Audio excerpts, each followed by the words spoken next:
Hello bachcho, let's read this question. The question says, which one of the following categories of animals is correctly described with no single exception in it? So इस question का की concept है कि यहाँ पे चार options दिए गए हैं। चार ऑप्शंस में चार कैटेगरीज ऑफ एनिमल्स का कुछ डिस्क्रिप्शन दिया गया है।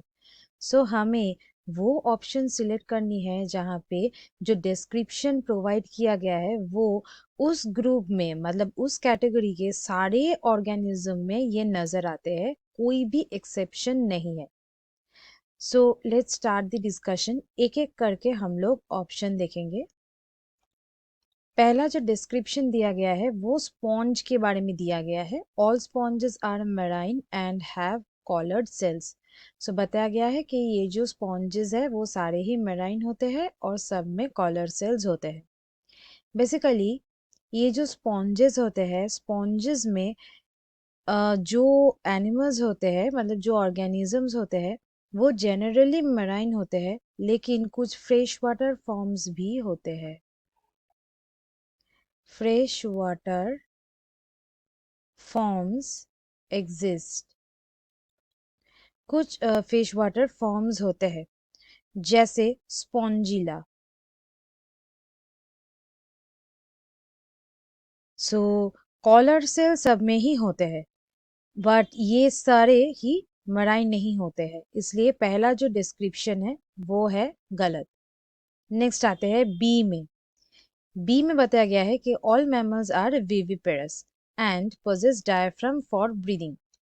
बेसिकली विविपेरस मतलब पहले जानते हैं, विविपेरस वो ऑर्गेनिजम्स होते हैं जो एग ले नहीं करते हैं, डायरेक्टली ऑफस्प्रिंग को जन्म देते हैं।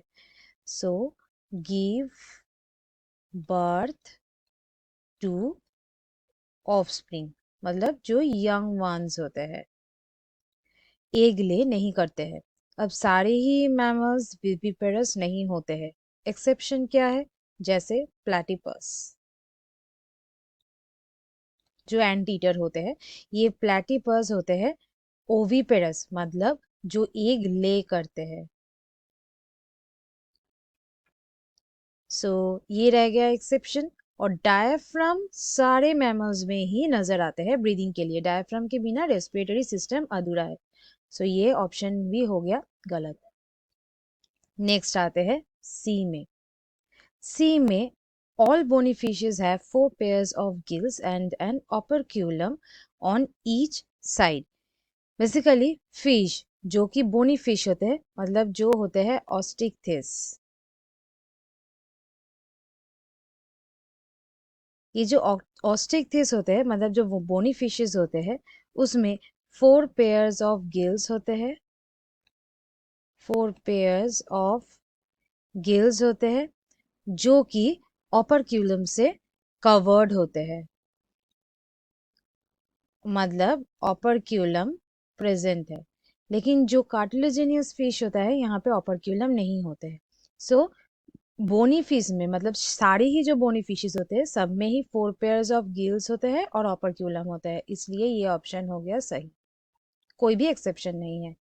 और the last one is option D. All reptiles possess scales, सारे ही रेप्टाइल्स में स्केल्स होते हैं, ये सही है। Have a 3 chambered heart and are cold blooded. So ये जो रेप्टाइल्स होते हैं जनरली वो 3 चेम्बर्ड होते हैं, लेकिन एक्सेप्शन है क्रोकोडाइल। ये जो क्रोकोडाइल होते हैं ये क्रोकोडाइल में 4 चेम्बर्ड हार्ट नजर आते हैं। 4 चेम्बर्ड हार्ट जनरली क्रोकोडाइल में क्या होता है, दो एट्रिया रहता है और एक इनकम्प्लीटली डिवाइडेड वेंट्रिकल रहता है। बट क्रोकोडाइल में ये जो वेंट्रिकल होते हैं ये वेंट्रिकल होते हैं कंप्लीटली डिवाइडेड, कंप्लीटली डिवाइडेड। सो ये यहाँ पे एक्सेप्शन है, इसलिए ये ऑप्शन भी यहाँ पे हो जाएगा rejected. So the correct answer is option C. So students, hope you understood it well. Best of luck.